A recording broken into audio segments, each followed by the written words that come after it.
What's happening, folks? It's Paul Hayburn at KBMS FM, and we got one hell of a show on the Olympics 2012. It's the 26th of July 2012, and it's one day to go until the Olympics opening ceremony. Please contact us at kbmsfm@hotmail.com with your comments and your questions.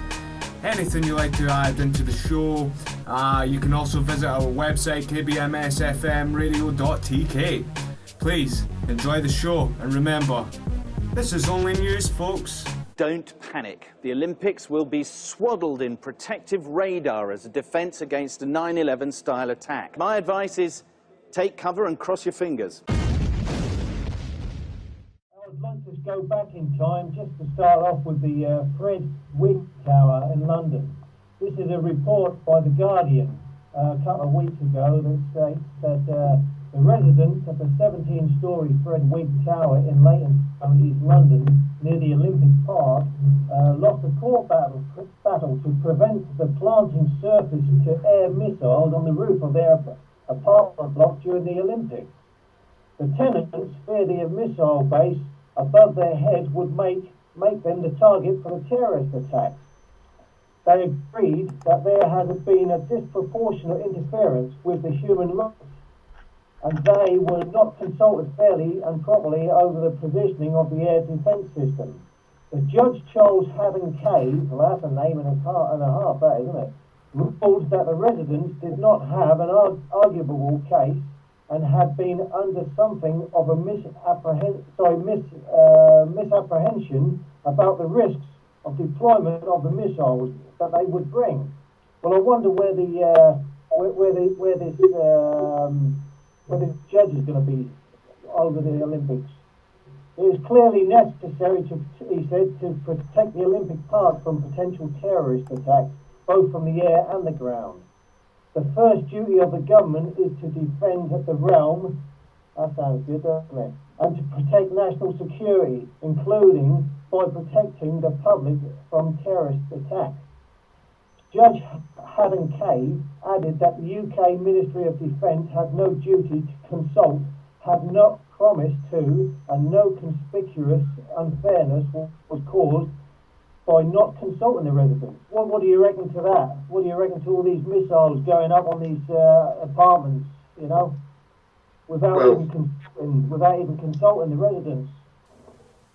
The issue with the missiles, I think the missile systems that they want to place on these positions of these flats are a smaller, shorter range, small interceptor missile. Yeah, right. They fire a very quick, high velocity projectile. And there's been a lot of speculation about this missile system, but if you look in a lot of the major defence sites, UK defence sites, yeah. There's been a lot of money spent on it, and it's not very effective. I think personally that this missile system looks like more like a political exercise. Look, we've got this new bit of equipment, but it's not very effective. The Rapier missile system is an effective missile system, and it will shoot down small planes. If you want to say, we could say a drone with an explosive on it. The Rapier will shoot that down, but the smaller, higher velocity projectile system is not very effective. And we're talking about there has been a lot of money spent on it, and it's still not that effective. Right. I think it's just a political exercise to say, look, we've got these as well.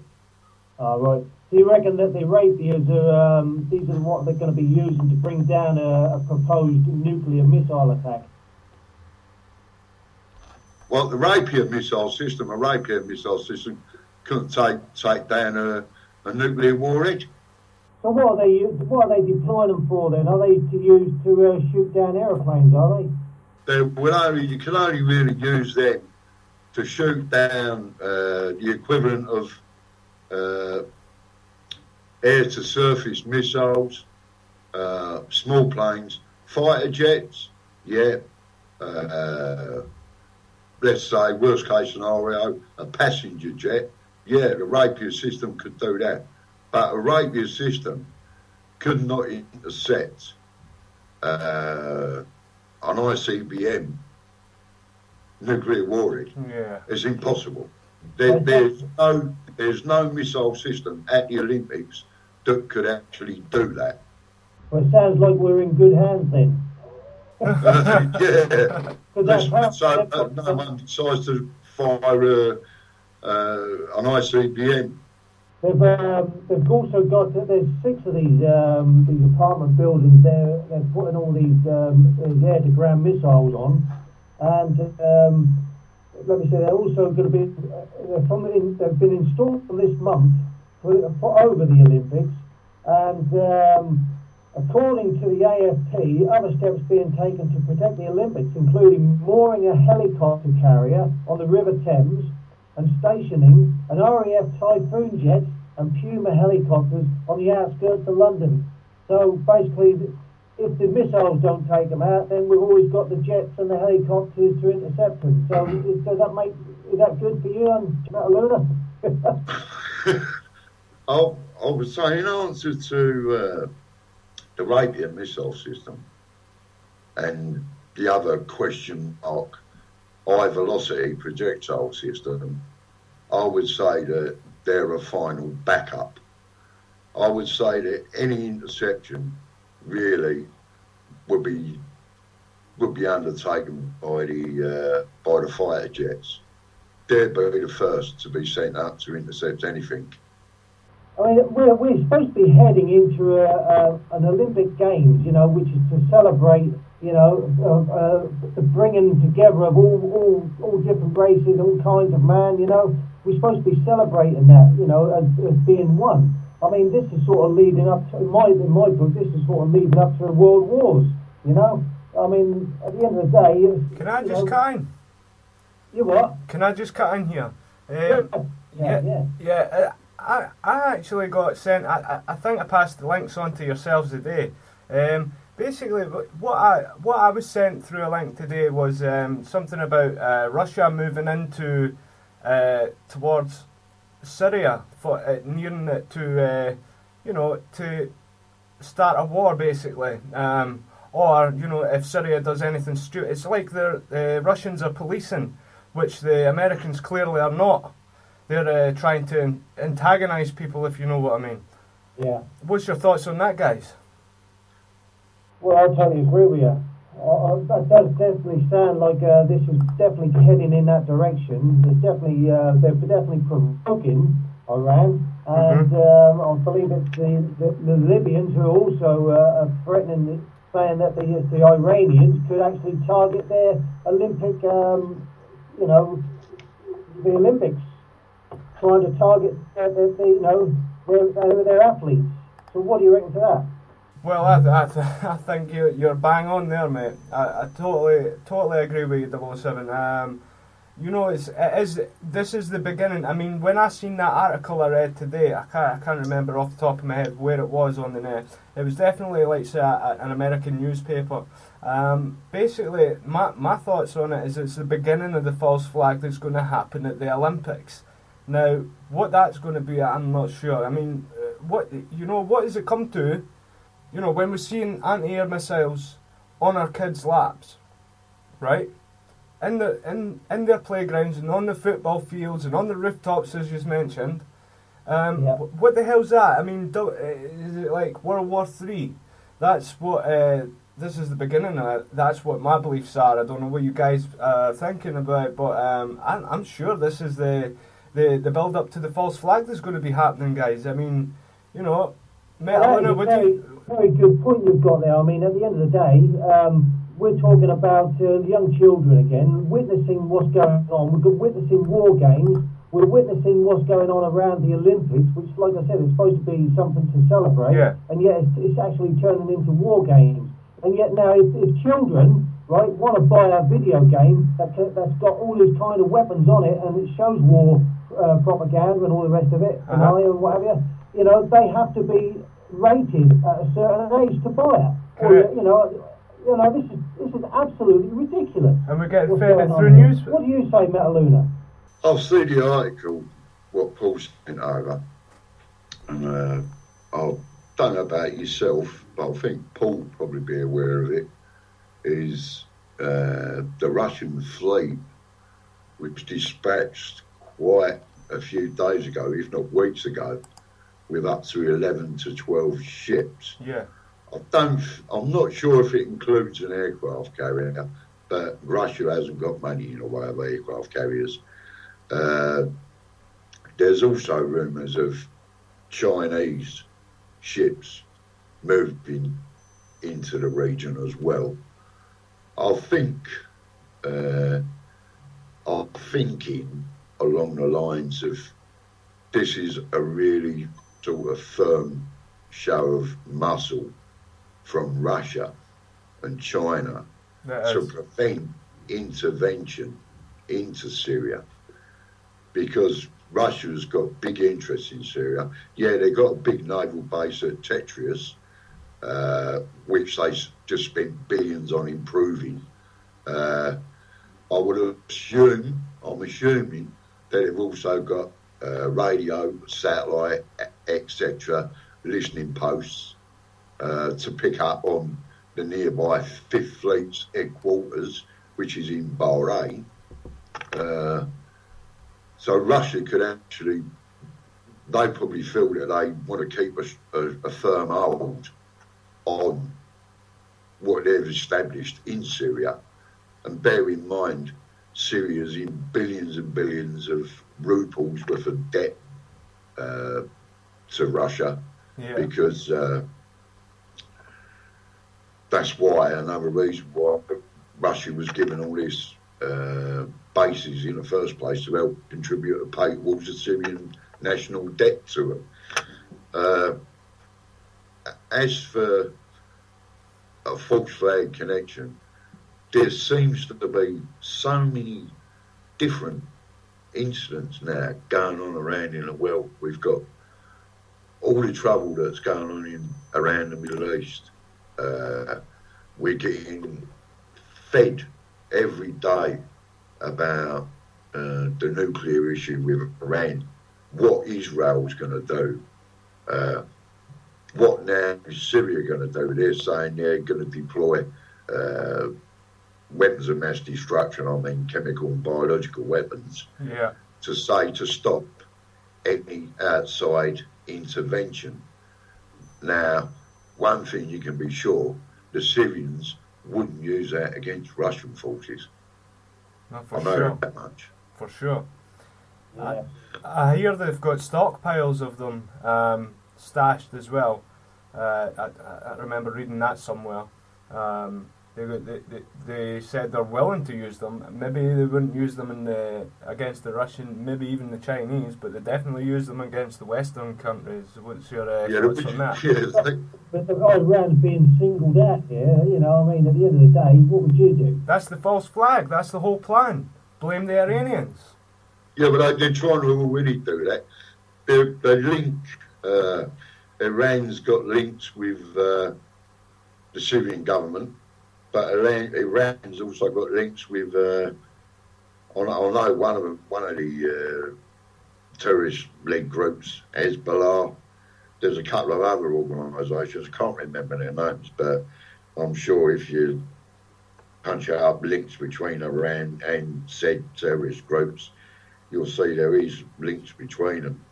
And I think that's well known. Yeah.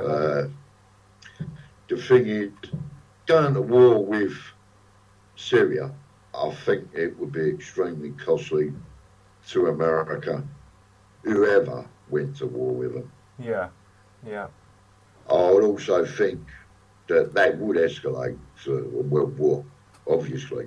Of course. Iran, the West going to war with Iran, you're going to have big, big problems. Of course. What they're going to do is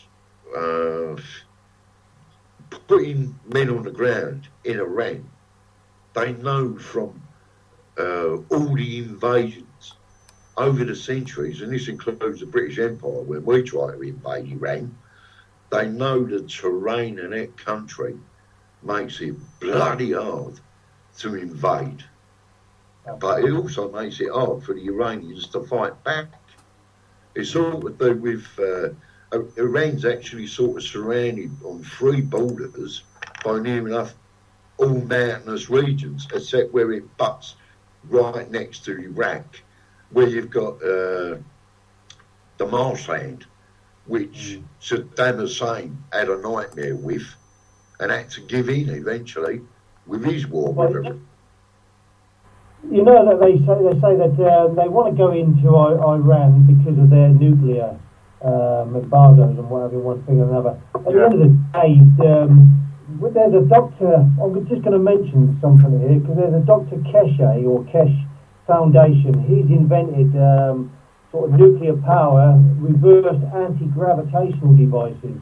And he's got technology that apparently, he's Iranian. This is another thing. And apparently he's got technology that could actually take out all of the nuclear weapons. It can take out all military planes and warships. It cuts out, apparently it takes out all the electronics. And apparently also it was this Dr. Kesh Foundation's technology that actually managed to bring down the drone that the Iranians caught there not so long ago. So, you know, is this another step towards Iran because they've got technology that the rest of the world don't want them to, you know, to let on to? Because it'll take them away from fossil fuels and nuclear power plants, because the technology that this Dr. Kesh has come up with, you know, he's trying to get the world to sign up to this technology. But I just feel like there could be something like they're hounding Iran because this is possibly where this new technology is being designed and built. Of course, yeah. Iran, and what you're saying about his new technology, anywhere in the world, everybody introduces any form of new technology, especially through power generation, gives a terrible time. We know that. They try to drown them out. They try to get rid of them by whatever means possible, because they don't want us to have free energy. Because what would happen to all the international corporations like the oil companies, the power companies? What would happen to them? They become redundant. They've got no source of income, have they? I'll tell you what, I'd really hate to know what happened to them people. I really would. My heart cries for them, you know, because these are the capitalist, globalist elite that's been controlling and dictating to us for hundreds of years. So, you know, my heart is bleeding. I don't know what would happen to them poor sods, you know, if we had free energy. What do you say, Paul? Well, you know, if we had free energy, it would totally obliterate their plans, I tell you that. It seriously pisses me off, and it totally makes me wonder, like, why? Why would they do things like this? Who in the right mind? I mean, these are obviously Satanists. You know, these are obviously sadistic bastards, to be honest with you. We're at a time as well at the moment where we've got the capitalist society, you know, the globalist elite bankers.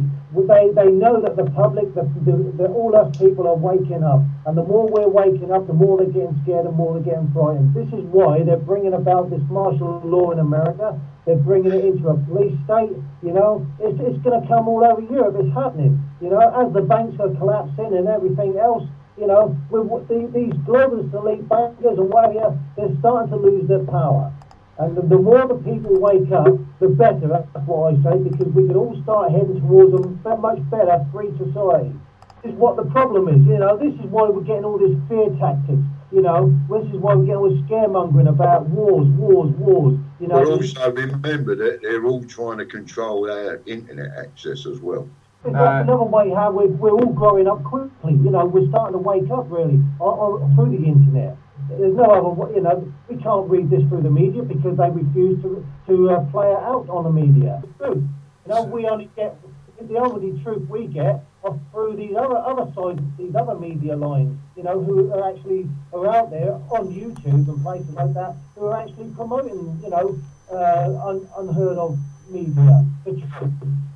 007, you got some great points there. Metaloona, you as well. Now, what the thing that we have to do is obviously wake people up, but something really interesting happened to me last night. Now, I was chatting with my fiance's uncle. Now, he is a firm believer in just carry on, do as you please, you know, don't worry about it, it'll never happen. He's one of these sort of guys that are just not awake whatsoever. Stiff up Vip. Sorry? Stiff up Vip, isn't it? Yeah, just total arrogance. And now, when I mentioned to him, you know, the Olympics, he just went off on one. He you know, I had to leave the room because I was so angry at this guy because, I mean, he was angry with me, and fair enough, everybody's entitled to an opinion. However, if someone's trying to offer you the truth, and only the truth, we should help them, guide them into this, and that's exactly what we're trying to do here. However, they're so brainwashed by whatever media, whatever controls the masses, like libraries. You're right, 100%. I mean, you've got to remember, right? I mean, I call it it's the slow. What do you call it? The slow kill process. Everybody's getting an intake, a daily intake, right, of fluoride in their water. It's in their toothpaste. This is what's creating half the cancers. It's making your brain dead. You know, with that, the TV and the magazines and everything else. You know, this is that's media manipulation. It is manipulation. It's all media manipulation. It's like all the subliminal messages you get in a bloody McDonald's advert on the bloody television, let alone sitting in the cinema and watching a film and whatever adverts come up and that.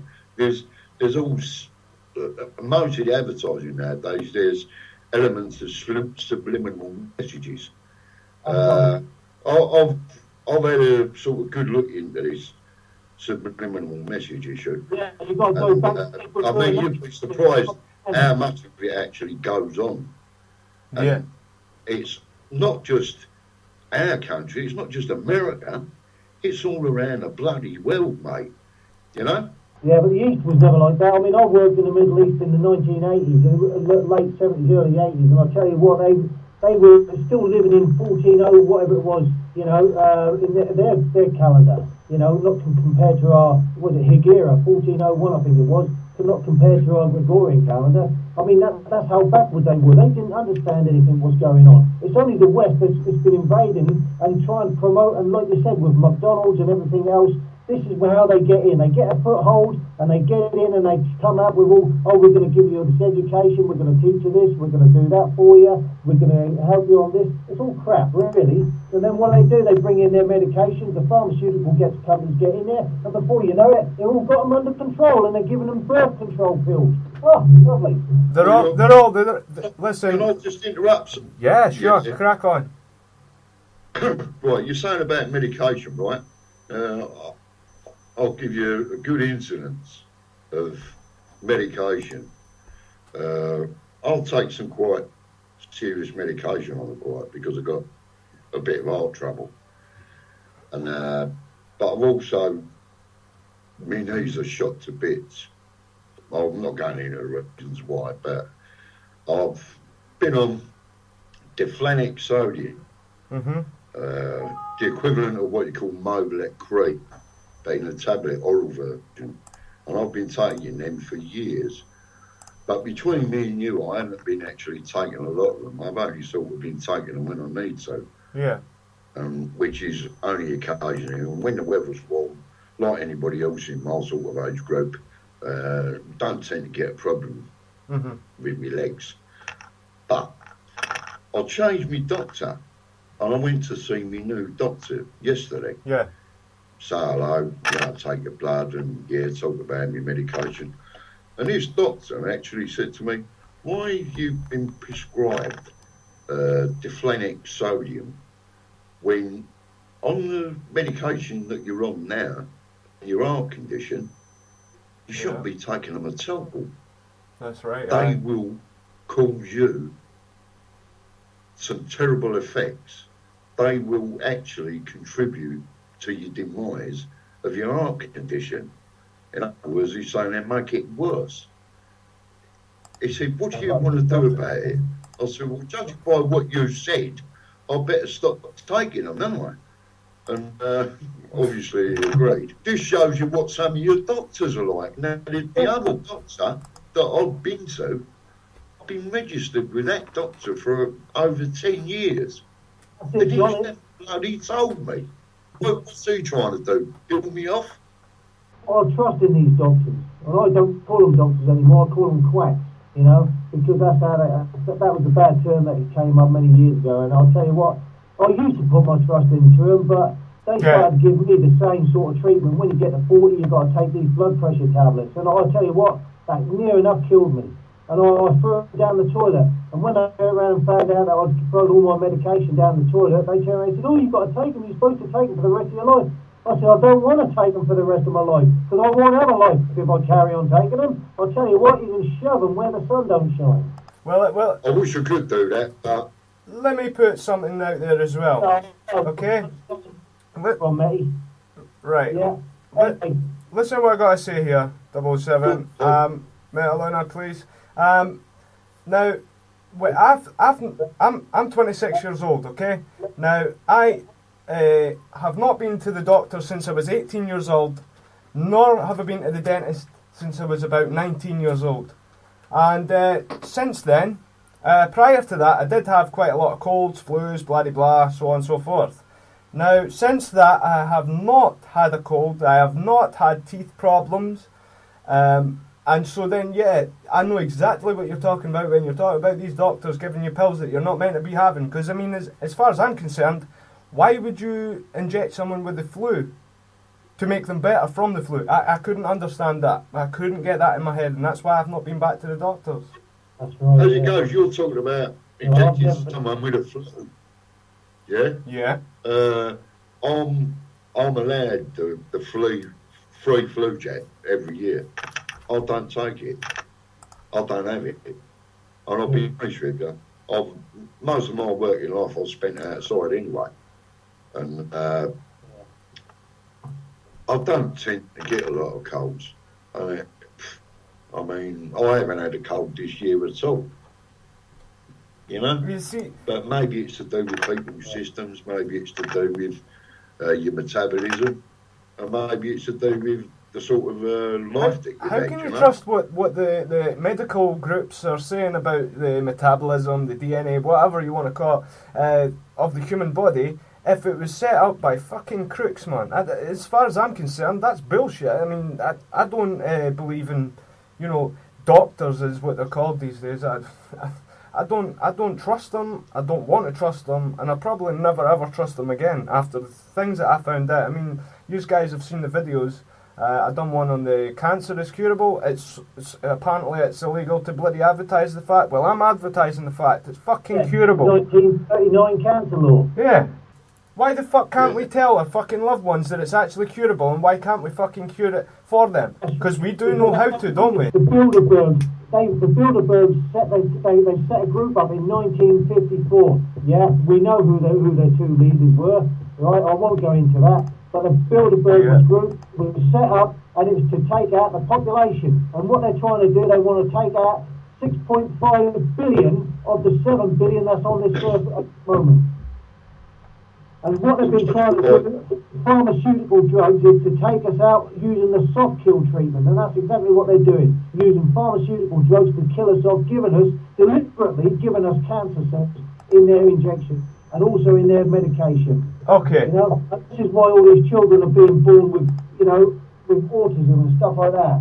Because, you know, people don't know what they're taking anymore. You know, people are queuing up. They think it's a new craze to go down and get a flu jab. You know, it's ridiculous. We're totally in agreement with you there, 007. Now, listen, we're sort of sliding off of the point here. This show is for the Olympics, so let's try and get back to the Olympic side of things. We can do that in another show for sure. I mean, I'm sure we can go for hours with that. let's move on to the opening ceremony. What's your thoughts on the theories of the likes of a nuclear bio attack? Okay, we've been through that. I mean, these suitcase bombs, you know, the ones that went missing. I believe that maybe one of them's going to be I was watching that Code 9. I hadn't seen it when it was first aired on BBC 3.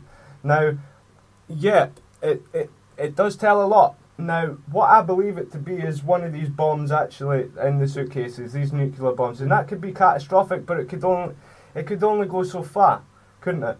Now, what I'm getting at is, you know, it's either going to be that. What's your theory? What's your thought on the theories about the other ones, like the possible alien disclosure and/or a fake rapture with the use of Bluebeam project? Well, we really need to look at the security to start with, don't we? Let's go back to G4S, right? Now, they've known for the last 5 years how many people they need to try and get trained up for this Olympic. And apparently it was 13,700. Is that, I may be wrong, but I'm sure that was 13,700. Right, they managed to train up 4,000, right? And that was like last week. Yeah. What's his name? Buckles? What his name is? Pickles? Or I can't think of his name now. He's in charge of G4S anyway. You know, he apologised. All right, fair enough. Well, since then, I think we've got, because I haven't performed, I haven't got the people trained up, we've had to deploy 3,500 British troops to help out, and we've also had to take on an extra 2,000 coppers, of our coppers. Yeah. You know? Yeah. They're actually going to deploy, they've got another 2,000 on standby as additional to top up the troops at the Olympics now. Sure. Do you know, do you remember back at the Beijing Olympics? Uh-huh. Well, the Chinese had a combined military stroke police force, and it included the Chinese equivalent of their SAS. That was to 120,000 security people at their Olympics. 300,000, upwards to 300,000 volunteers to help with the Olympics. Now, it's such a big event. Of course they're going to have all these volunteers, but you know that's the sort of security we're going to need around here. But I mean, people on the ground, I mean, what are they going to do? 300,000 people, yeah, fair enough, but a nuclear bomb could sort that out, or a biochemical attack could sort that out, you know? Oh, yeah, it would have done. But all I was bringing up was that's the numbers that I had at the Beijing Olympics for the amount of, like, upwards to 120,000 Army, Special Forces and police with an additional 300,000 volunteers. And that's what I had at the Beijing Olympics. Now, the British Olympics, to me, I don't know about anybody else, we're talking about figures that are nowhere near that. At the Beijing Olympics, they did deploy missiles based in and around the area. They also had Air Force on standby and whatever not. They also did rehearsals for if there was a nuclear or chemical biological warfare attack on the Olympics. They had rehearsals for it. Now, that's the Chinese. The Chinese, it would seem to me, are extremely paranoid. They do have or have had terrorist incidents in China, but there's question marks about that. Yeah. There was terrorist incidents prior to the Beijing Olympics, I think to do with Turkestan, but I'm not sure. There's a question mark with it. There was obviously people killed, a lot of police were killed. I think it was about 4 or 5 days before the Olympics was due to start that this incident happened. Yeah. And but some people say this could have been something that was sort of planned by the Chinese themselves. But then again, there are Turkestani terrorists that are fighting the Chinese government. Yeah. Down to their independence issues. They want independence. So what do you? I would say, right, G4S4, Jesus Christ, that's the lot that used to pick up prisoners and take them to prisons from the courts. Yeah, and they couldn't even do that right. To all the prisoners in their lorries, they all started jumping out. Yeah, Didn't yeah, they did right through the bloody roof. They also now, where they're privatising certain sections of the prison service and privatising a lot of the security in governmental buildings. Yeah. That a lot are getting a contract. Yeah. Or they've got a contract. Mm-hmm. Now, this stinks to me like this could be an arrangement by a bunch of Masons on a golfing lunch, and oh yeah, we give this to GS4, the contract, yeah, because they've obviously funded the right people, the right amounts of money to be awarded the contract. Yeah. So in 2008 then, what about? Sorry, 007, crack on.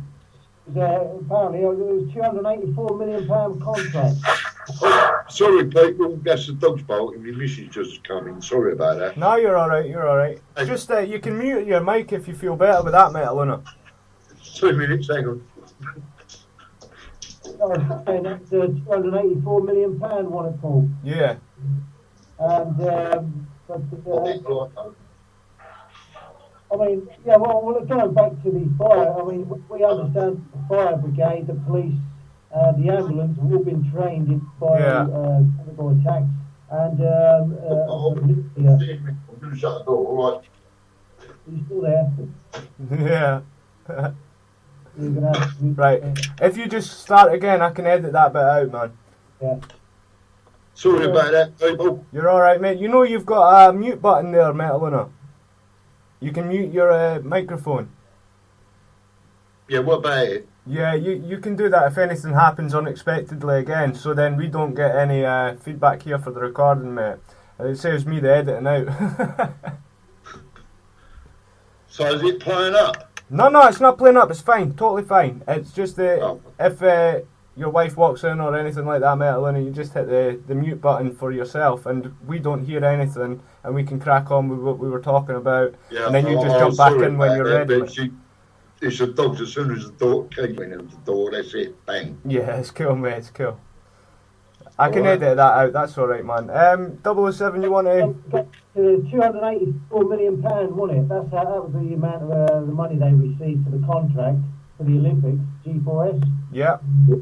And that's what Metaloona was just saying about, you know, but it obviously he's not delivered. We're talking about Nick Buckles here. He's the chief executive of G4S. But, you know, I mean, this is like a blame game going on at the moment, and I don't know, I think this is basically egg in the government's face. Yeah, of course. I think, fellas, that G4S and whatever's going on with the Olympics with that lot is a direct pointer to how much corruption is involved in companies that are getting awarded government contracts. Yeah. Because I don't know about your circumstances. Yes, I know I said I've worked outside most of my life. Yeah. Yeah. Well, this is true.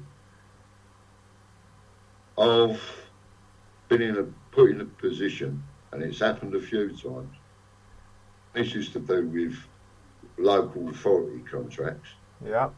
I've actually been put in a position where I've had to give a council official, I'm not going to say who, I'm not going to say what, but I've actually had to give a big, fat, brown envelope to a council official who was standing there talking to me, and he was dressed in an Armani suit.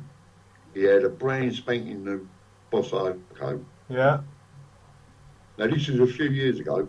Yeah. And he was driving around in, you know, one of the soft top little sport cars, the BMW. He was driving around one of them.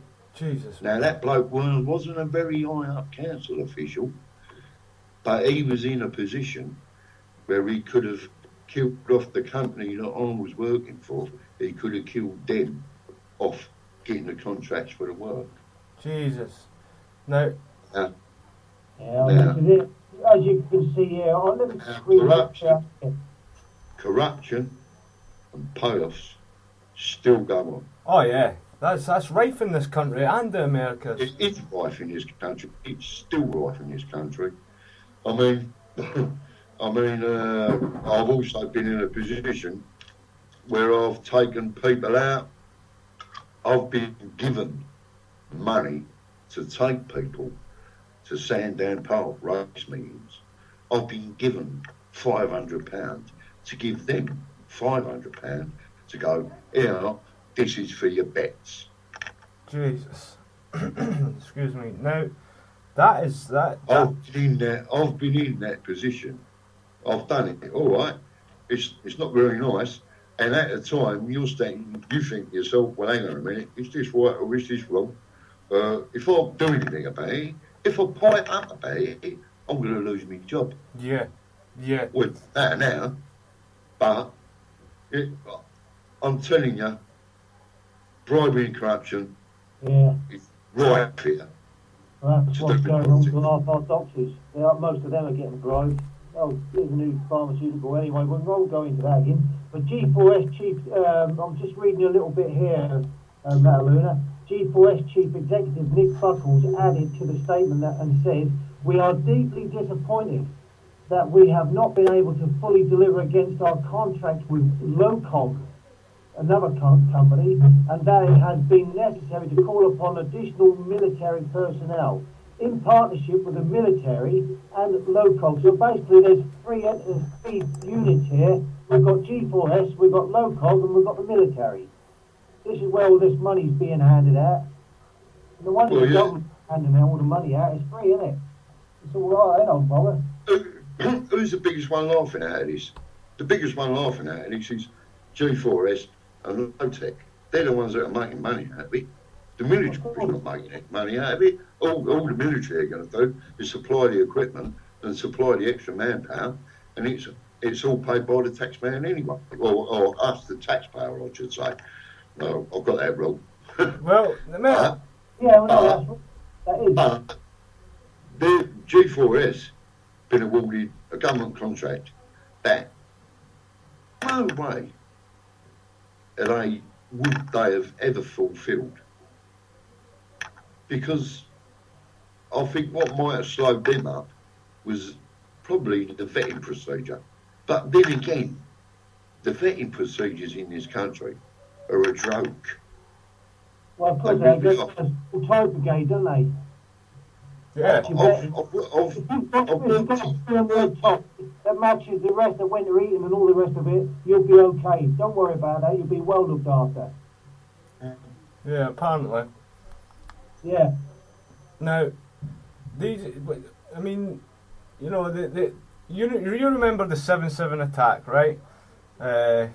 Was it 2000? When was that? Was it the 7/7 attack in London anyway? Okay, it was. You know, do you remember just beforehand there was the guy that ran out of the subway, and the copper shot him in cold blood. Sorry, 007. What was that? John Dementi. Yeah, that guy, John. Not duty when he saw people putting something conspicuous items underneath the carriages of the train. Yeah. And they took him out the following day because he was going to report it. Yeah, that's it. I mean, that's corruption. That is just what Metaloona was talking about. Just things like that. It's all over. It's rife, and it is even. You know, it's even in every aspect of life. It's there. It's there, and it's staring you in the face. And these people, or sheeple as we call them, are just not even opening their eyes to this sort of thing. They're not even listening to. Excuse me. They're not listening to truthers. They're not listening to the real story that is happening.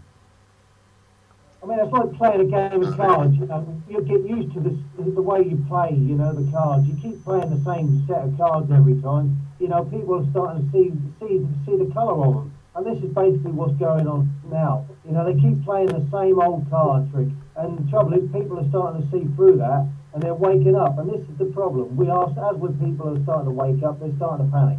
So the London Olympics, guys, okay, 2012, an event the world will watch, well, most of the world will anyway. What I mean is none of the usual suspects will be attending to watch the games. Well, you should listen to this closely. This is for the listeners. We've discussed this already, and you've probably read it as well, Metaloona. Now, I'm referring to one of the things that I've been typing up lately.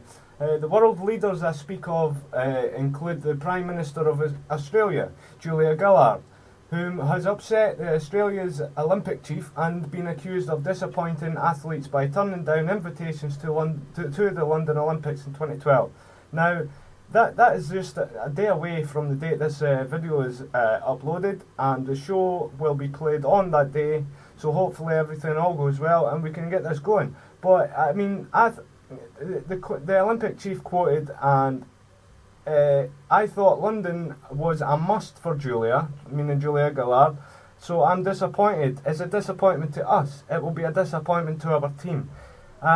Apparently there's a G20 meeting happening. I'm not sure what the deal was. On the 13th of April this year in 2012, a spokesman for the Prime Minister said Miss Gillard would be represented in London by the Minister of Sport, Kate Lundy. So a scapegoat, really.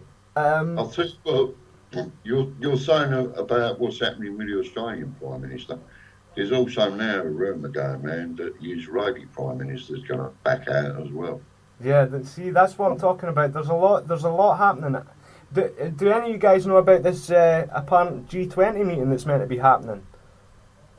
The G20 meeting? Yeah, around the time of this week, I believe, eh? Yeah, I'll have to have a look at that. I'll have a look at my sources, but I would say that if you're getting wind of something like that going on, then bet your life it will. Yeah, I mean, the last G20 meeting in, was it Rio or something like that? It was definitely over South America. Now, you had Lord Monckton turning up. Yeah, that one was to decide what was going to happen here, I'm guessing. I mean, they were trying to bring in the New World Order or planet, but it fell through because the financial system is fucked. The financial system's fucked, so the New World Order was pretty much crushed. Well, that's because they were talking about the climate change. You know, this is what all the G20 summit in Rio was all going to be about. But then they decided that we no longer have a climate problem. We don't have a global warming. It never did exist anyway. It was just a way to get claiming financial gain. But apparently, what we do have now is a poverty problem. This is the problem. Yeah. So this is why it all backfired on them. The bits that I've read, apparently the Julia Gillard, the Australian Prime Minister, was attending the G20. This is what I've heard: the G20 and the UN Sustainable Development Conference. Mr. Coates, who was the Olympic chief for Australia, the Australian Olympic team, had suspected Miss Gillard would not attend the games from the moment London 2012 organising committee chairman, yeah, you guessed it, Lord Sebastian Coe, personally invited her during the visit to Australia back last year in 2011. So what are they up to? What do they know that we don't? Why will they be avoiding the 2012 London Olympics? Mr. Coates said that G20 summit was a valid reason to miss the event, so there must be something going on. I've read this article. I typed this up just 3 days ago. I mean, there's got to be a G20 summit somewhere, and you know, And Metaloona just saying, I can't recall hearing of another G20 going on here somewhere, but maybe we're wrong. Well, like you said, we'll both have to have a look into it. Maybe it's getting kept under wraps. Maybe it's getting kept under wraps in order to make everybody think that everything's okay. You know, they want to keep something like that under wraps because they don't want all the demonstrations that are going to go on against it. That's why. Exactly. Yeah, that's more like it. However, the enormous demonstrations. This Olympic chief could not say why our office prolonged the apology for saying sorry, basically, for not being able to attend the games. But instead they're sending the sports representative of some sort, Kate Lundy. I think that's just a scapegoat myself. I think this might be end game. I think this is the beginning. As I said at the start of the show there, I said to you guys and the listeners that the opening ceremony is going to be some sort of satanic ritual, and then there's going to be at the closing ceremony or during the games, there's going to be some sort of sacrifice, and it will. And believe me when I say it, it will be a human sacrifice of mass murder by these elitist bastards. I heard something like that from David Icke. I mean, I'm not a great follower of David Icke, but he does make he does make a lot of sense. I don't really. And, I've got a quote here from David Icke, who's basically talking about the Olympic torch, just what you were saying there, Paul. Yeah. That apparently the surrendering or the following of the Olympic torch around the UK was to gain energy from around the UK, preparing for the beginning of the satanic ritual, before the satanic slaughter. So when will the slaughter be? Well, that could be before or after the games, but what better place to perform an act like that when all the world, or most of the world at least, will be watching it on telly, listening to it on radio, watching it online. You know, billions. I think billions of people are going to be either watching it and taking part, or there's a small number that might not. You know what I mean? And basically, so all these G20 members, leaders, whatever you want to call them, and they're all members of the UN Sustainable Development Conference, will be avoiding the London Olympics. What are we going to do? What are the listeners going to do? Are they going to wake up now when they're hearing all this? Or, I think it's a bit too late to wake up now. Well, you're right there. You're absolutely right. I mean, it's going to be too late. But the only thing we can actually do is what David likes is to focus on the Olympics and trying to focus our media attention on holding the thought of love. I know this sounds ridiculous to a lot of people, but if we think of good things and hold our thought of love for those that are competing in the Olympics, and to not think of any conspiracies like Project Bluebeam and all the rest of it, like UFOs, and all this type of thing. Yeah. I mean, at the end of the day, we should be concentrating on good things. Metaloona, you had something to say? Yeah, sorry. Yeah, what I was going to say is we've been talking about earlier on. We was talking about possibility of let's say a nuclear war in the Olympics. Right, and you mentioned Code 9 Spokes, the series or the episodes that they did about the said planting a nuclear bomb in the Olympics. People should be made aware you only actually need 5 kilos of enriched uranium to make a nuclear bomb. Yeah, that's what I read anyway. I mean, I know you are. Would it be okay if I said you were ex-military? Yeah, it's all right. Yeah, I don't mind. That's okay. I'm all right with that. Okay. Like I said, get back to 5 kilos of enriched uranium, a small enough container for that 5 kilos. It would be, let's say they could do roughly about the size of an average backpack. Yeah. Now, what, Metaloona, Now, the only issue that would have that is if, per se, G4S20 stroke the military do their proper checks as people are coming into the Olympics. Yeah. Then obviously something like that's going to get picked up. Yeah. Well, Now the only way that I could actually see anyone getting or putting in a nuclear device would be long prior to the opening ceremony. Also, I think it would have to be put in a position of concealment. Yeah, of course. Now, what I was going to bring up there, Metaloona, is you're talking about 5 kilos of enriched uranium to go to the games and whatnot. What if there was a nuclear dump site underneath the stadium? How would that affect? Yeah, right. There, during the early stages of Britain's building, or UK, let's say us, building our nuclear power stations, also creating our first nuclear weapons, which were then transported out to Australia and test detonated in Australia. Yeah. During that period of, let's say, the late 40s, upwards to the 60s, they don't actually know where a lot of nuclear waste, that is including high yield and low grade nuclear waste. So is that they right? They don't know where it was dumped. So they've not mapped it? No. Okay, so that could be pretty bad. But we do know, this is a fact, am I right, that there is an old dump site underneath the stadium, is that correct? Plus a subway, some sort of subway train, or tunnels or something like that. Well, actually, I did hear that. There was a massive landfill site. Yeah. In Hackney Wick. Yeah? Yeah. And it was open for years and years.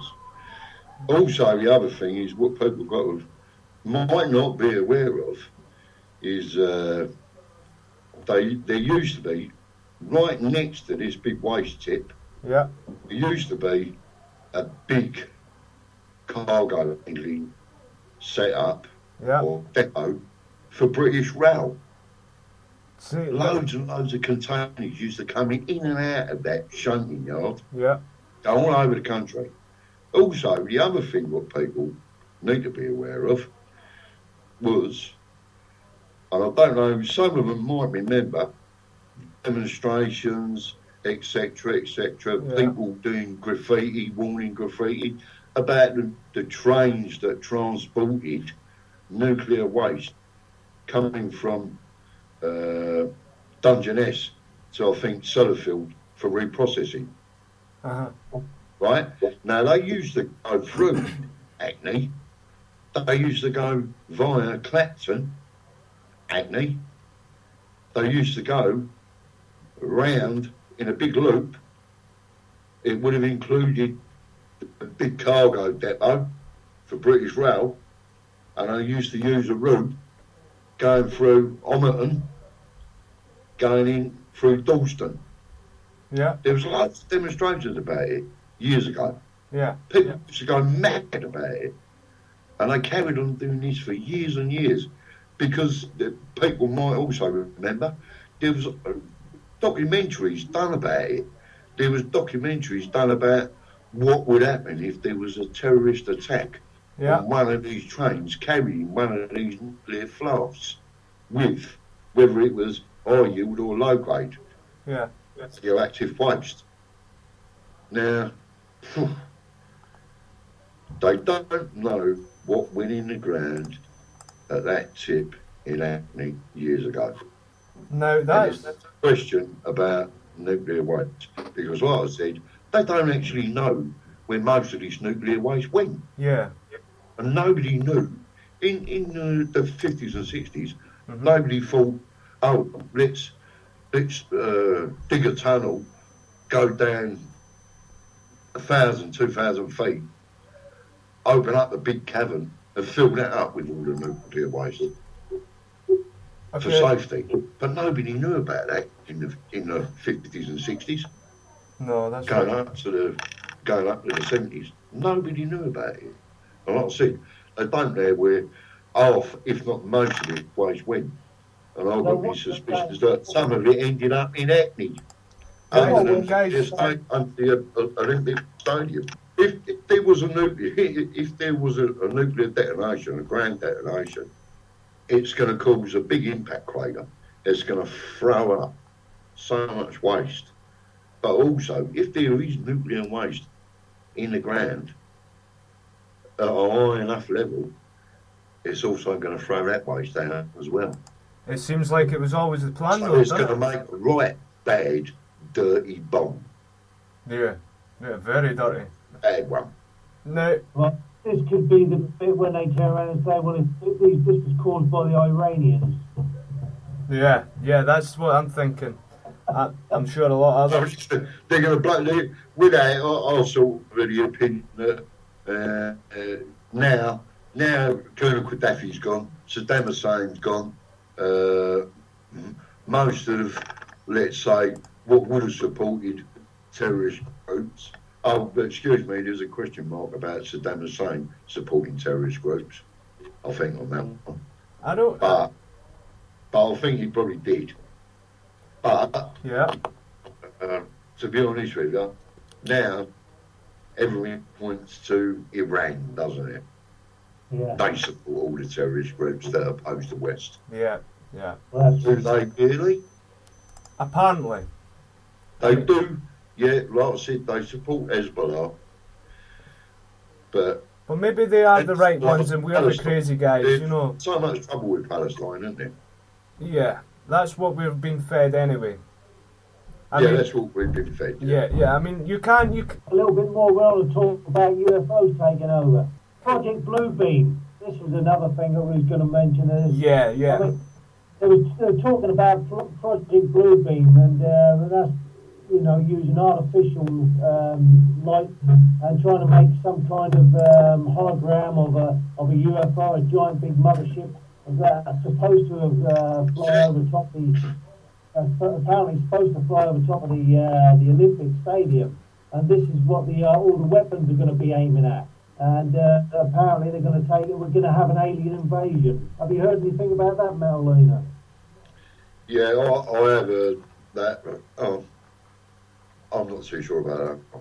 No, I mean, it sounds far-fetched, doesn't it?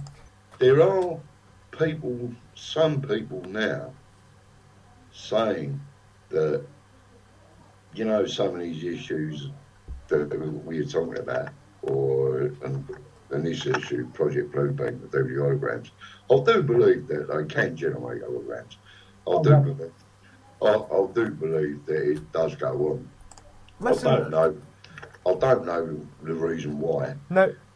Obviously, even for some sort of open air show, they can generate a hologram up in the air, can't they? Can I just say something there? You said about the holograms and things. Now, do we know how a hologram works? I mean, you guys are older than me. I don't mean it in a bad way, but you've got more experience than me. So obviously you know how a hologram works. It's like mirror facing to the floor, bloody blah, laser project, and things like that.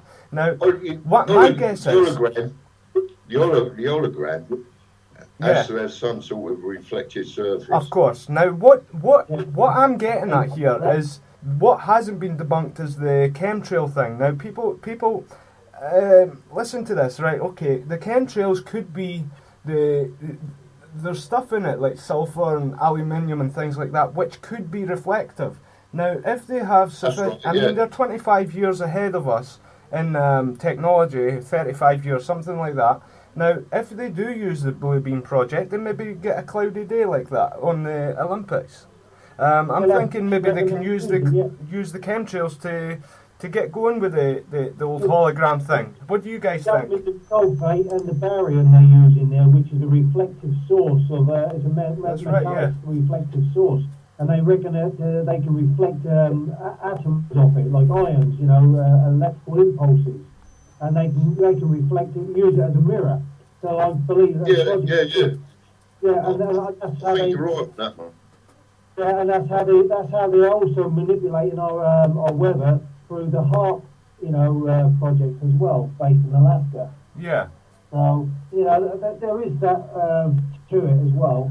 I mean, but we don't know really. But the only thing we can say really is that I'm going to wish the best that we can for our teams in London this weekend, and I hope to God that nothing really does come of the Olympics. This is all just hearsay, and we're just reporting it, guys. I mean, listeners, I mean, you got to remember that we are only reporting the facts, the truth, what we've gathered together.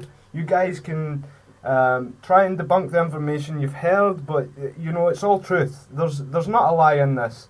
The information's there in black and white, guys. I mean, you know, we have read up, and all of our research has concluded to what you're hearing today. You know, the Olympics, hopefully, yeah, as you said, 007, that we don't have a major catastrophe on our hands in the next few months. I definitely wish the teams the best and hope there's bloody a lot of goals this time. we do want a happy games, but you know there's so much information, there's so much theories going around that we just can't bypass them. No, you're right. That's right. The only thing that I do wish is eventually politics come out of the Olympics. Yeah. Oh, absolutely. That would be a much better Olympics if the politics was left out of it. Yeah, definitely. Dream come true, that would be. Well, absolutely, yeah. So Leave the sport to the sportsman. Yeah, exactly. Yeah. Yeah. You know, it's like most things. You know, where there's money, they have to get their pennies worth, don't they? You know. Yeah, I do, man. I It's mean, sad, really, but there you go. listen. I don't care who you are or what you represent. I will tell you this: you are not safe. No one is, are they? These people will take. I mean, I'm talking about the elitists here. These people will take all you have and more. Even worse is the fact that they can take your life. Meaning, you know, they could do anything. They could create wars out of nothing. And you are not safe from these evil, sadistic gets. They will plant dope on you, fake sexual assaults cases on you, make up anything to do anything in order to bump you off the radar. If you're an activist like I am, I'd say I'm alternative media. I wouldn't say I'm an activist. I'm just reporting the truth. I mean, you know, that hardly falls under activist. What I'm getting at... it doesn't make you a radical either. No, it doesn't. I'm just... Just trying to make... Oh, hang on, wait for it. The one they hate in this country is anarchist. Oh, yeah. They are wild, dear. Absolutely. If you walk in the Olympics with an anarchist flag wrapped around you, you've had it. Yeah, you have had it, mate. Now, what I'm getting at really is, like, say, you remember John Todd came out in the early 70s warning the American people about the Illuminati and their satanic conspiracy to take over the planet. Yeah. Well, you remember he warned about the Illuminati's plans to bankrupt America and thus the financial markets of the countries, and you know, this guy was basically bumped off as well. There was an attempt to disrupt the economy. He reported the attempts to disrupt the economy, which we're seeing now. He said that Illuminati would make moves to take control of more oil, which Iran has. Syria is part of transiting oil, I believe. I don't think it's a big major player in the oil game, but I know Iran is and Iraq is, and you know, these are all things that they've had in common. And do you know what? I'm not being funny. I'm sorry if there's anybody here. I know you're ex-military there, Metaloona, but I'm sorry to say this. My true believing is that they're that satanic and sadistic bastards, mate, that over in Afghanistan, you know, the poppy seeds and things like that, I think they're actually transferring them back in coffins, passing them off as people. Whereas I think they've just been dumped at sea or burnt over. I don't mean to offend anybody, but that's my conclusion on that side of things. Now, I know it sounds a bit sick in that, but it probably is. I mean, these guys are really sick. They're sicker than you can imagine. This is a multi-trillion-dollar business in America. Cocaine and all the rest of it. Yeah. They're getting a fortune out of it. I mean, the government have got their fingers in every slice of cake in this world. Now, that comment I made about the coffins, again, I will reiterate. You can bet that someone from the government will probably be listening to this, mate. Yeah. Yeah. Oh, That's the point. at some point, or I mean, you know, they're going to be listening to it, and if they are going to be listening to it, I tell you what, I'm not fear of them. I'm not fear of you. The paranoid androids, the spies, the MI5, CIA, FBI, whoever the bloody hell is listening, I'm not fucking scared of you. Come and get me. I don't care. I'd be scared of them. You know what I mean? I'll never be fucking scared of my government. Why should I fear my government? I only fear, Well, you know. Out, mate, there'll be another 3. Yeah. There'll always be another 3. I'm sorry. I get really angry. I'm only 26, and I only woke up 6 months ago or something. You know, I'm really, really not happy about this. I mean, if I was to be really angry, you wouldn't be able to understand this. Put it that way. So let me calm down a bit. We all did, didn't we? We all woke up about 6 months ago. Yeah. Yeah, probably right. Maybe some of us a little bit longer. Yeah. I think you tend to wake up a little bit quicker when you've actually had dealings with the military and some of the things you're involved in. I'm sure that's true. I was only That's a big wake up call, mate. Now, because what I'm referring to is that there's more and more people now, like I said earlier, more and more people now are waking up. And it's not just the minority of us, it's the majority of us. So, yeah, there are a lot of people waking up. The fact of the point is, the government... Illuminati, this is what they're, the globalist bankers and the Masons and whatever you want to call yourselves, you know, this is what they're afraid of. And this is why they want to take us out. You know, we're up here in Scotland, we're going to be a target as well because of the North Sea oil. I can see this coming, and that's, you know, 007, when I was speaking to you about the dream I had. Well, I say a dream, you said a nightmare. Well, I'm thinking more of a nightmare now, yeah.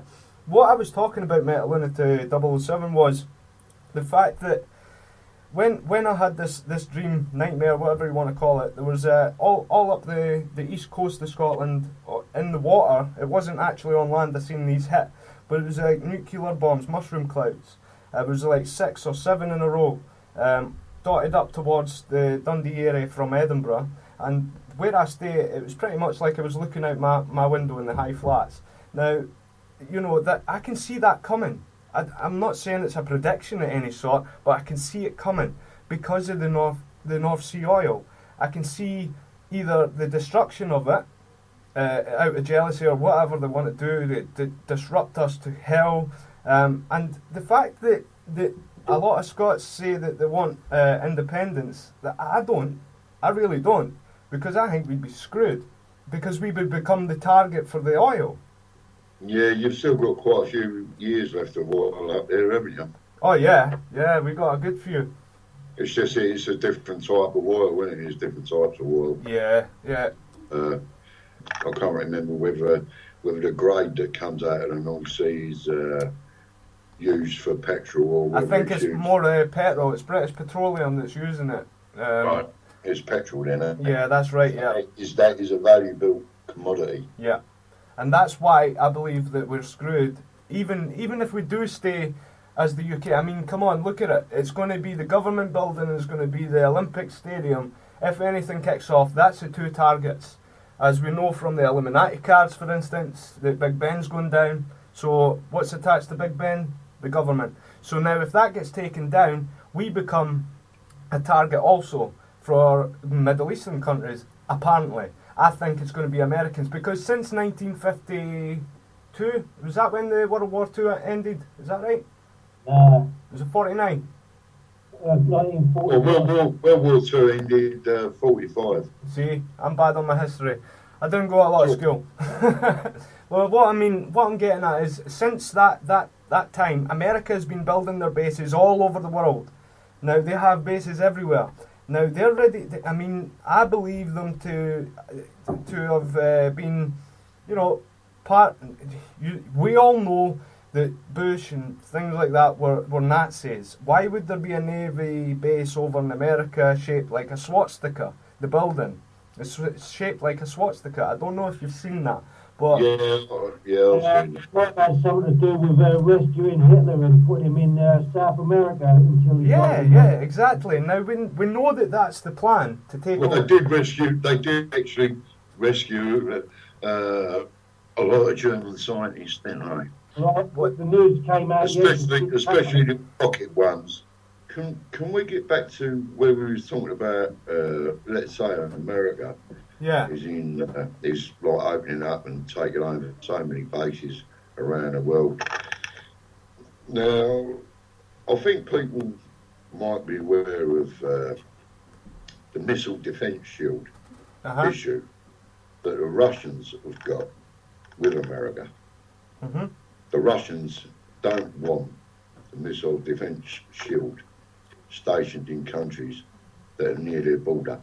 Now, the countries that are in or trying to get in NATO and also willing to accept being part of this missile defence shield are all for it, because the reason that they want it is the missile defence shield, which has been tested quite a lot, will actually take out an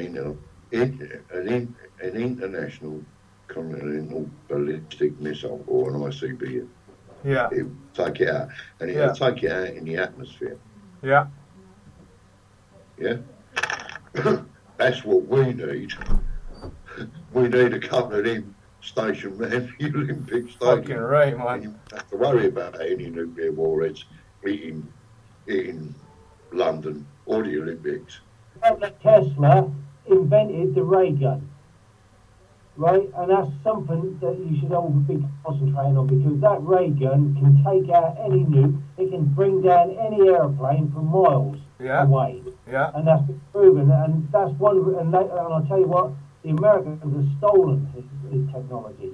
Yeah. Well, the Americans since Ronald Reagan, he was the big instigator of the American concept of this form of defence, whether it be a laser, whether it be a missile, whether it be satellites in space with lasers or high-speed projectiles, like a rail gun that fire a projectile at thousands of miles an hour and it'll literally wipe out anything.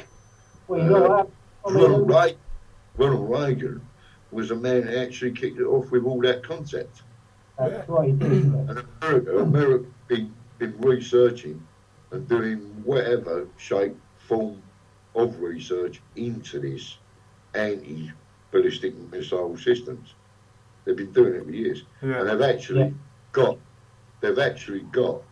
some of the systems in place. Some of the American ships have got these missile systems on their ships.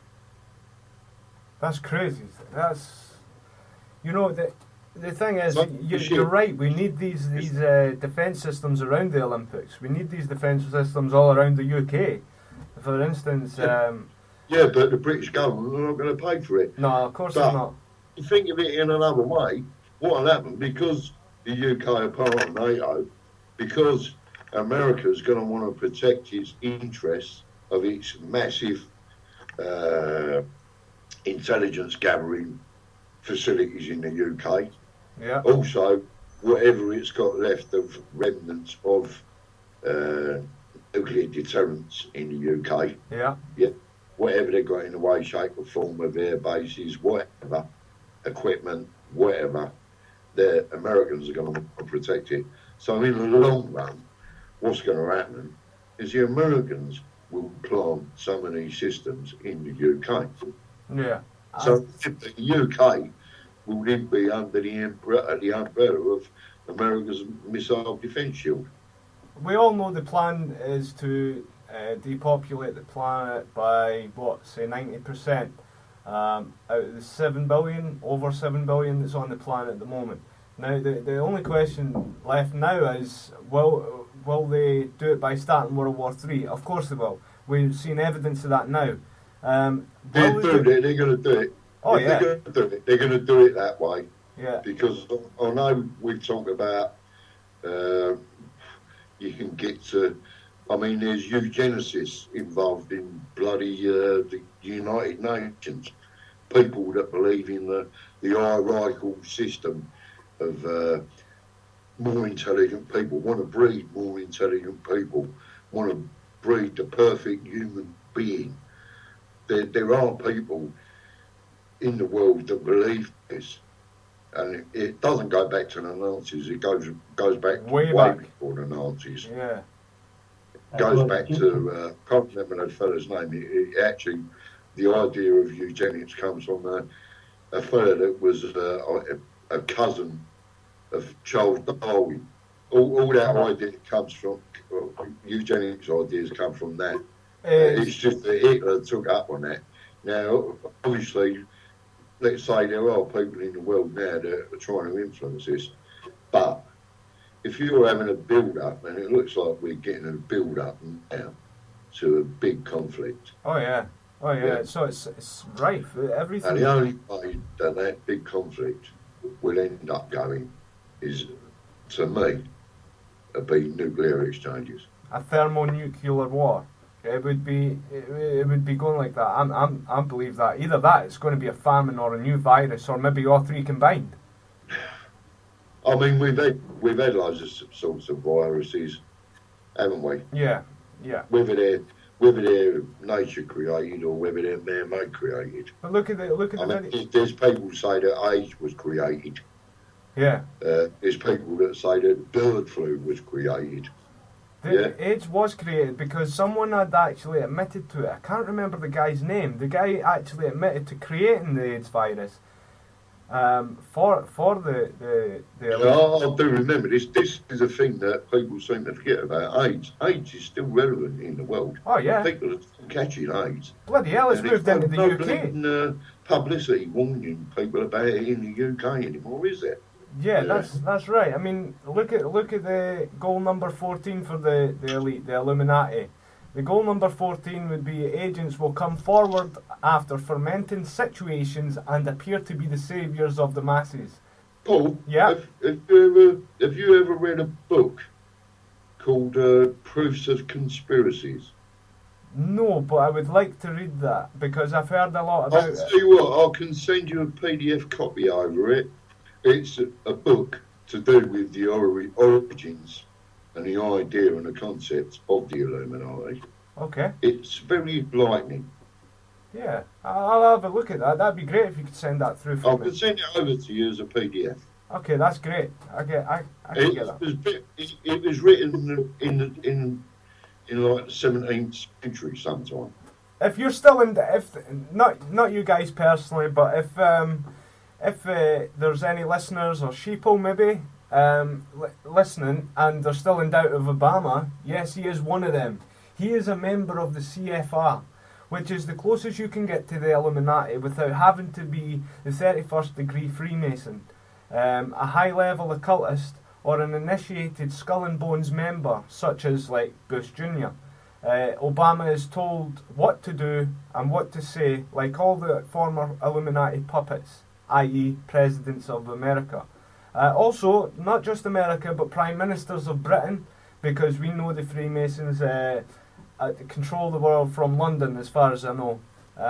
It's not America they control it from. So I don't know where their base is going to be, but I do know that they're building underground bases. So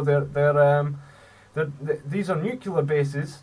So I know that they're going to be doing something. But my thoughts are they're going to destroy this bloody planet and they're going to take up over. They're going to take up in a rocket and get to hell off of Earth, and I think it's either the moon or Mars. I think there's a lot of bullshit being said, it's uninhabitable on Mars to take our minds off it, and we can't live on the moon for such whatever reasons. I don't know, because I'm not an astrologist, I'm not a bloody astronaut. I don't know what the moon's like, I don't know what Mars is like for real, because I'm getting spoon-fed shit just like the rest of you guys. I mean, you know. What's your thoughts on that then, 007? Well, I truly believe that, I know for a fact that astronauts have been to the moon and that there is apparently life on the moon, and that they are saying that there is actually life on Mars. So, and there's life on nearly every other planet, and there's whether they're extraterrestrial life forms or beings like ourselves. I mean, we can't be the only human race. Listen, let's get to the nitty-gritty about it. I mean, you can't be so selfish as in to think that we're the only life forms, apart from like the animals and that on Earth, that are in this galaxy or other many millions of galaxies. Absolutely. I mean, I've been recording some, I'm seeing some really strange things going on around me here, and they're unexplained, you know. Put them down to UFOs or UFVs, you know, unidentified flying objects or vehicles. yeah. And, you know, I mean, they're definitely not of our Earth. So where they're coming from, I don't know. But are we going, as we're evolving, are we going into their dimension? I don't know. Well, you know, you got a good point there. I think this new dimension and that, I'm not sure. I'm not clued up on that. But what I am clued up on is I don't believe anything until it's proven to me. Now, what I mean by that is, if a miracle happens to me, then great, thanks. Who done it? You know, who created that miracle? Was it just synchronicity, or was it, you know what I'm getting at, 007, don't you? Absolutely, yeah. I mean, could it have been a higher self? Could it have been an angel? We call ourselves a, you know. There's a lot of unexplained things, you know, as to why our time is not yet. You know, that's what we go by, because we escape so many traumas in our life or bad doings. Yeah. And we look at it as a godsend, you know, and we say to ourselves, well, that was lucky, you know, but was it? Yeah, exactly. Now, Metaloona, you're back in with the show? Yeah, I've finished my smoke and I've been listening to what you're talking about the issues of, let's say, life on other worlds. Well, we've got SETI that's going through the billions of galaxies, billions of stars and the planets and solar systems, trying to receive some sort of radio contact from another, let's say, civilization stroke life form. I do believe that there are other worlds that are inhabited by some sort of life form. Maybe not human looking. Yeah. Everybody here, because we're look at Star Wars. Some of the different characters in Star Wars, different shapes, different sizes, different types of beings. You know, I think the universe will be made up of civilizations that don't resemble us. Yeah. You know? Yeah. I also believe that other civilizations throughout the universe will have different forms of communication. Yeah. Different ways of communicating. Yeah? Yeah. We're just one civilization on one world in a solar system that's part of the Milky Way. Mm-hmm. We use digital radio frequencies now, don't we? We use like all the satellite communication, blah blah blah. Yeah. But who's to say that different worlds have different ways and different methods of communication? Yeah, of course. You can't expect to say send a signal out millions of miles away, saying hello, this is the human race. No, that's and right. Get an answer back, because at the other end there might no concept of what it is or what it means. Yeah, you're right. You're yeah, bang what on it there. means. You know, also, I know 007's involved in a bit of filming with unidentified flying objects. Or yeah. There is a way, and there's other people out there that have been using. They've adapted their cams and their video cameras. Yeah. To film in ultraviolet, or night sight, but during the day. Mm-hmm. And they're actually picking up a lot of things that the naked eye don't see, and your camera won't see during the daytime. Yeah, that's the infrared and the, like you said, ultraviolet lenses adapted to ordinary cameras. I'm back now, chaps. All right, man. it strikes me, you know, we don't even understand what is actually in the bottom of our own ocean. We don't understand. I mean, what do they call them things? There's a fellow, I think he was out in Mexico. He filmed these things, and I think he calls them rays. Uh-huh. Have you seen this? There's a fella that uses the ultraviolet infrared technique to film these things. They're like long tubes with they look like the DNA strand, and they fly around like torpedoes. And he started filming them in a sort of underground cavern complex. Yeah. Yeah, at first. Now it strikes me there's so many things on our own planet that we can't explain. Yeah. And we don't understand. Now, I do believe there is other life out in the universe. It's just that we can't understand it. And I truly believe what you're saying there, Metaloona. I believe that, you know what, if we were trained as children to understand ourselves more as a human race, and to understand our planet and everything that lives on our planet, we would become these superhumans. It's just that we are, I feel like our education, the way we're being trained, we're being suppressed from our growth. And we've come to a time in our life now, this is how it seems now, we've come to a time in our life where we are starting to evolve. We're starting to move on into another dimension, into the fifth dimension. And that's probably why we're starting to see all these different UFOs, extraterrestrial life forms, UFOs, whatever you want to call them, and all the different life forms as well deep in the depths of our oceans and stuff. And there's even, like you said, with the cameras, they're picking up stuff in daytime which resemble green orbs and red orbs, and we call them orbs, but they're more like spherical orbs. You know, they're beautiful things, and these are life forms that are actually living amongst us. And you know, are they trying to communicate with us? Are they? You know, I just feel like they are trying to communicate with us, because I've done a lot of research into it myself, and I feel like it's because it's not switched on mentally. You know, apparently, possibly, when man first come to this planet, we used to be able to use telepathy, and we could use telekinesis. We could make objects move, and we could communicate by the train of thought, and we could possibly even imitate, you know, and fly. But apparently, all this is through the time over, you know, since our control, all these powers that we had have been taken away from us. They've been stripped. And I think we're getting to a time in our life when all this is starting to come back into our lives, and we're starting to grow, you know, and I think this is what's going on at the moment, the difference between the light and the dark.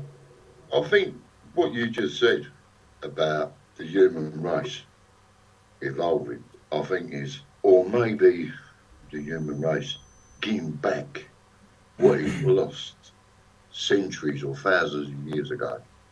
I think that's why we're talking about awareness. People are sitting here and thinking about things now.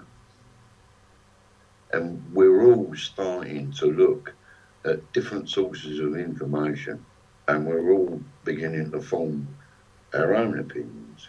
Yeah. As to whether it's like what we're talking on the radio here, we've all got our own opinions, but we are sort of agreeing on common ground. Yeah. On issues, aren't we? Yes, we are. Yeah. Yeah. You know, and I think this probably is a reflection of what I'm saying. People are gaining more information. We're learning more. I mean, some people, it's like leading an horse to water. You can't force it to drink. But then there's other people that take in the information, aren't there? Yeah, I mean, that brings us to the point earlier that my fiance's uncle, last night, it was just a heated debate. You know, he was just adamant that nothing was going to happen. I mean, yeah, fair enough. I mean, I'd like to think that sometimes, but with the stuff I'm reading and hearing and speaking about with other people, yourselves, people from America, people from Australia, people that are living in Japan, you know, I'm hearing all different sides of the stories. I'm sure you guys are too, and many of the listeners will be hearing all sorts of things, and that's what's brought them to this show, to find out more truth, more of an understanding of what's going on. I mean, you know, we're all in the same boat. We're all wondering what the hell's going on. We think we're awake, but we're probably not as awake as we should be. We don't know how deep the rabbit hole goes. We don't know what the truth is. We are just speculating, you know? Yeah, we are. We're speculating. But hopefully, people listening to this will form their own opinions, won't they? Yeah. They'll form their own. I'll be honest with you. The issues that we've been talking about, I think are issues that obviously people are interested in. Of course, yeah. You've heard of this saying about we create our own reality. You know, supposing there's a lot of truth in that, and maybe the Illuminati are using that against it.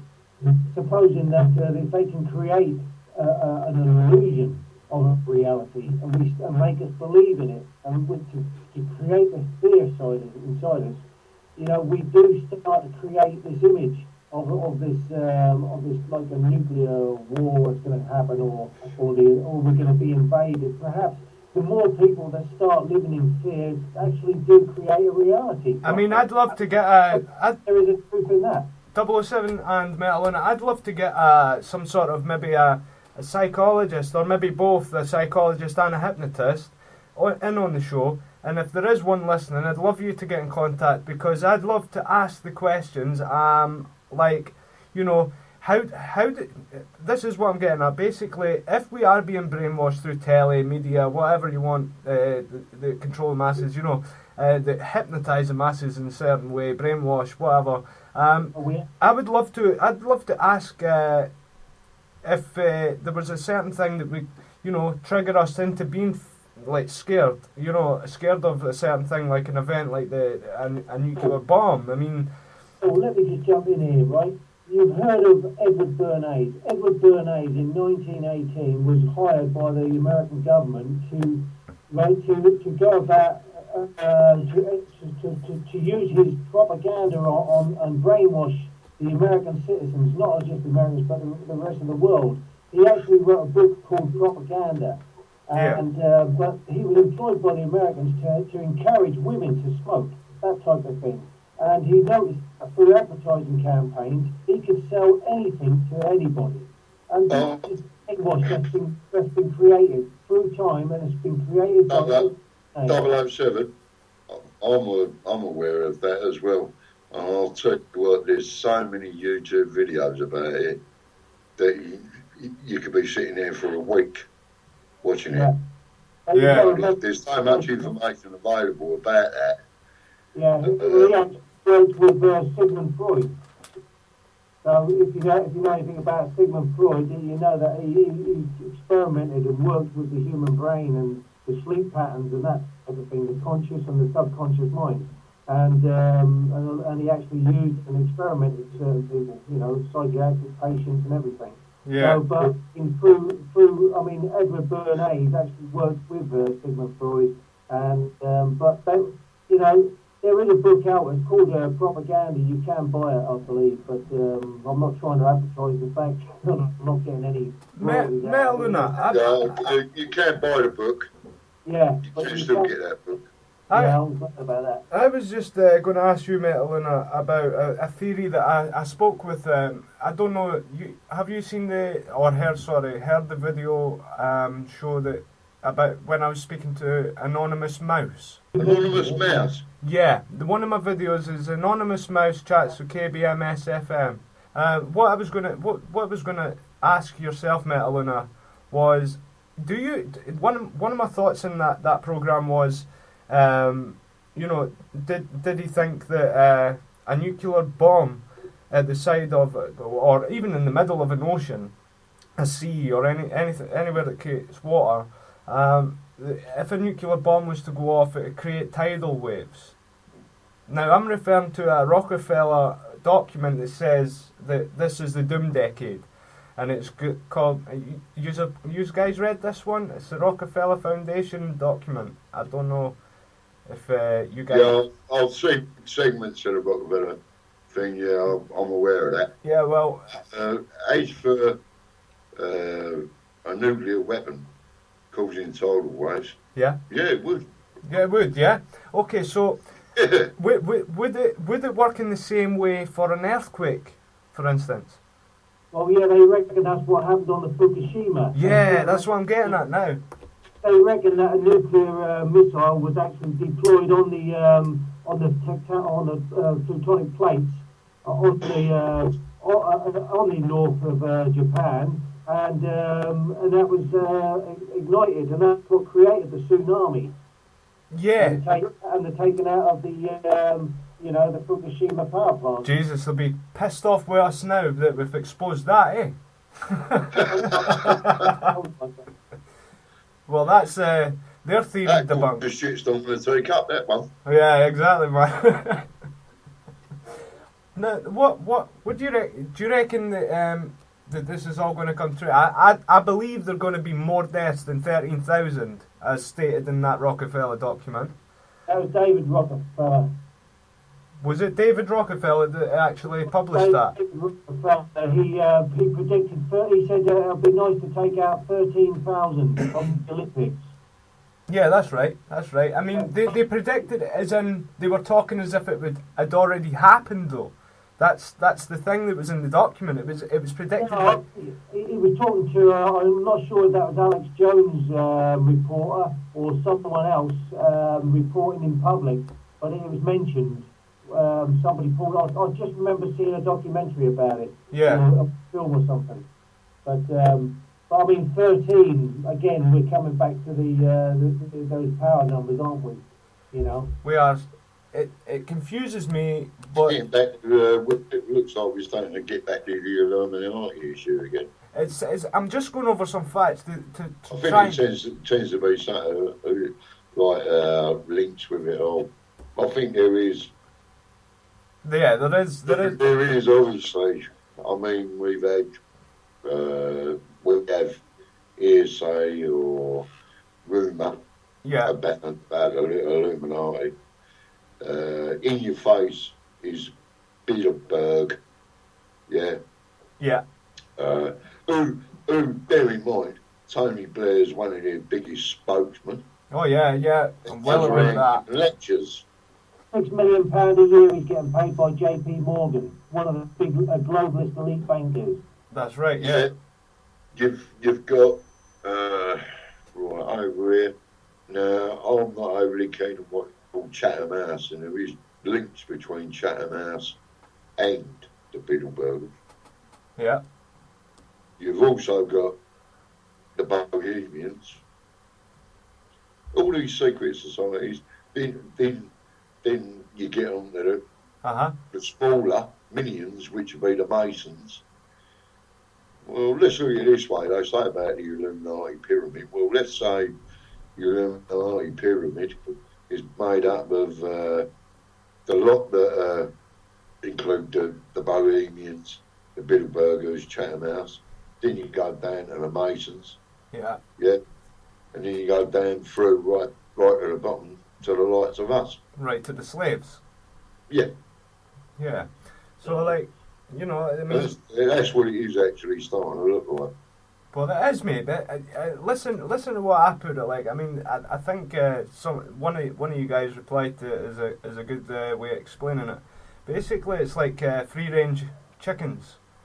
You know, free-range chickens, they get to run around.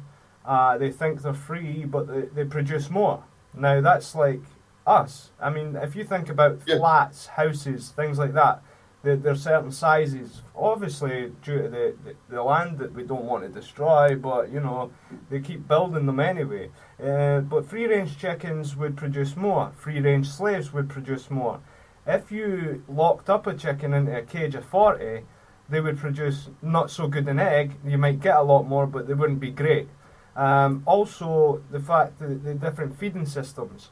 Now, the feeding system for the humans is the food exported from other countries, blah blah blah. What I'm getting at is if we were caged, like whipped every day, blah blah, we wouldn't do the job, or we'd die off. A lot of people would die off because of the pain or the deaths that would occur. So they've let us roam free like a free range chicken. I know it sounds stupid, but you know it's the way, the metaphor of it. I'll tell you what, I can sort of see the idea of that. Yeah. Because whatever way you look at it, there are people that run around like eggless chickens. Exactly. There is people that do it. I mean, I'm not being funny. I know.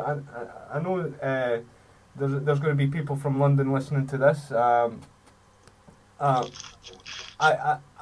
just wanted to say that when I was in London, I asked the guy for directions. Now, what he turned round to me and said was absolutely hilarious at the point in time, but just shows how busy these slaves can be.